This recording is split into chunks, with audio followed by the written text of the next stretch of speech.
On June 18, 1822, a man using an assumed name landed at the mouth of the Colorado River. His real name was Samuel May Williams, and he would become indispensable to Stephen F. Austin and the financing of the Texas Revolution. Welcome to This Week in Texas Masonic History from Johnson City Lodge number 561. I'm Brother Orator, and with me is Brother Archivist. My job is to guard the record, check the sources, and name any uncertainty we find.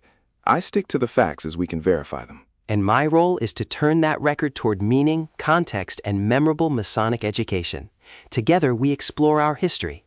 This Masonic historian agent was built by Dr. William Fisher, a Master Mason and proud member of Johnson City Lodge number 561, to help share careful, engaging knowledge about Masonic history. Our purpose is simple: to help brethren, prospects, and Texas history listeners learn Masonic history with curiosity, care, and source humility. We invite you to learn more at johnsоncitylodge561.org.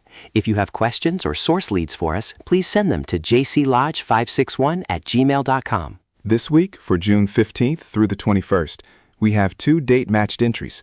We'll look at the arrival of Samuel May Williams in Texas and an important date in our Grand Lodge lineage. Then we'll turn to the archives to trace the story from the very first Texas Lodge right up to the founding of our own here in Johnson City. It's a story that connects global Masonic history to our own lodge room. Let's begin. The week starts quietly. We have no Texas First Masonic events curated for Monday, June 15th or Tuesday, June 16th. These are good days to explore the past episodes available on our website. That brings us to Wednesday. Brother Archivist, this date takes us far from Texas. It does. On June 17th, 1751, the ancient Grand Lodge of England was founded. This isn't a Texas event, but it's a key point in our lineage. The Grand Lodge of Texas descends through the tradition of the ancients, as they came to be called. And that's important for understanding what we mean by regularity. Our authority to practice Freemasonry isn't self-proclaimed. It's inherited through a verified historical line of succession. That line for Texas runs right through the ancients' Grand Lodge. Exactly. It connects our local story here in the Hill Country to a much broader Masonic history. Now for Thursday, we come back to Texas soil. On June 18, 1822, Samuel May Williams arrived at the mouth of the Colorado River. Williams is a fascinating figure. He became Stephen F. Austin's right-hand man, his translator, clerk, record keeper, and a major financier of the Texas Revolution. He was a pillar of early Texas civil life. He was. The Texas State Historical Association notes that, upon his death, Williams was buried by the Knights Templars, whose chapter he had founded. This gives us a firm Masonic connection. However, a note of caution. The briefing indicates this June 18th landing date comes from secondary summaries and should be verified against primary sources, like Margaret Hinson's biography. That's a perfect example of your work, Brother Archivist. We have a strong story and a clear Masonic link, but we remain careful about the details until they're confirmed. Williams' arrival marks the beginning of a career that helped build the infrastructure of a new society. The rest of the week, Friday, Saturday, and Sunday, is open on the calendar. So let's turn to the archive to build out the story of how Texas Masonry itself was founded. This is the essential context. Where does it all begin? It begins before the Republic, with a handful of men. On March 1st, 1835, Anson Jones and 4 other Masons met and established the first Masonic Lodge in Texas. They met at Brazoria.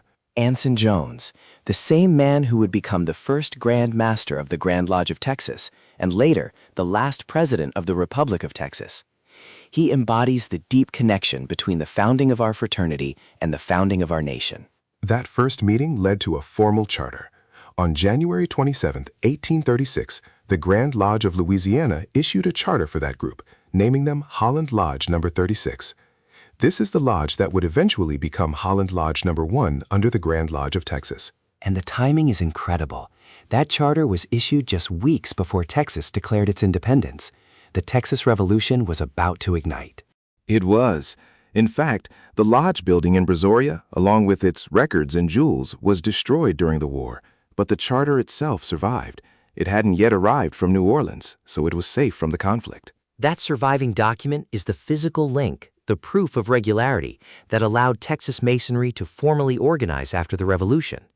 It connects the frontier meetings of men like Anson Jones to the established, recognized body of Freemasonry through the Grand Lodge of Louisiana. From that single surviving charter, the Grand Lodge of Texas was eventually formed, and over the decades, Masonry grew with the state.